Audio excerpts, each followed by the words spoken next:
그래서 이런 경우는 어떻게 해야 되느냐? 문제들을 유형별로 모아서 풀려나게 되면은 시간 부족 문제를 해결할 수 있게 됩니다.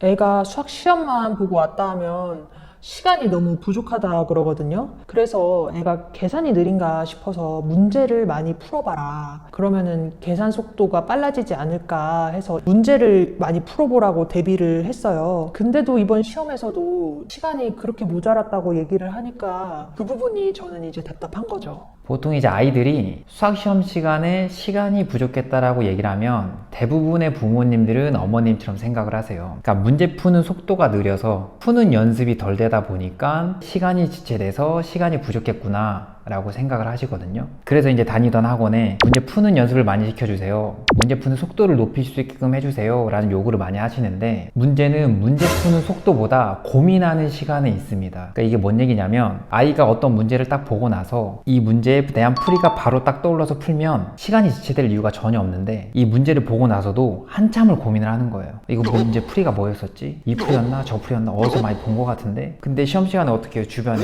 다 애들이 문제 열심히 풀고 있겠죠. 그러니까 이게 아닌 방법인 걸 알면서도 괜히 다른 방법으로 한 번 더 풀어보고, 또 안 되니까 지우고, 이 방법 저 방법 다 쓰다 보니까 시간이 지체되고 다 풀지 못해도 시험 시간이 끝나버리고, 그런 현상이 벌어지게 되는 거죠.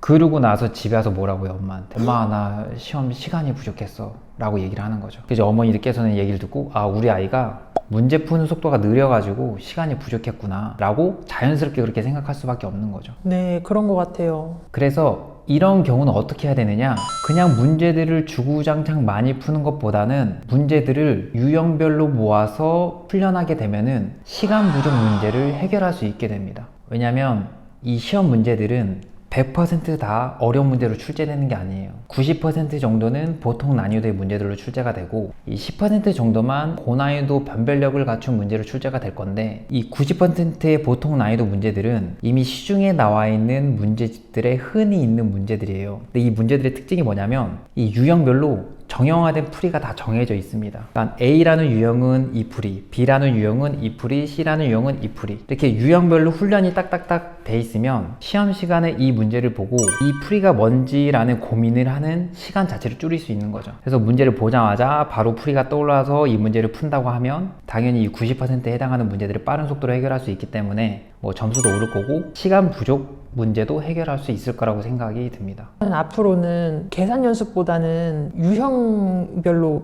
푸는 연습을 더 많이 해야 되는 건가요? 네, 그러죠. 그래서 우리 플랜을 한번 바꿔보면 이렇게 하는 거죠. 앞으로 한 2주 동안은 유형별로 문제 훈련을 합니다. 그러고 나서 2주 뒤에 테스트를 한번 보는 거죠. 테스트를 봤더니 문제 푸는 시간을 획기적으로 줄였다 라고 하면 이 상태 그대로 시험 때까지 준비를 쭉 하는 거고, 근데 2주 뒤에 테스트를 했는데 문제 푸는 시간이 여전히 그대로다 라고 하면은 이거는 이제 학습량의 문제입니다. 학습하는 시간을 늘려야 돼요. 그러니까 지금 수학 공부하는 시간을 조금 조정을 해가지고 다시 2주간 훈련, 그래서 또 2주 후에 테스트를 또 보고 나서 어떻게 할지를 정해보자 이거죠.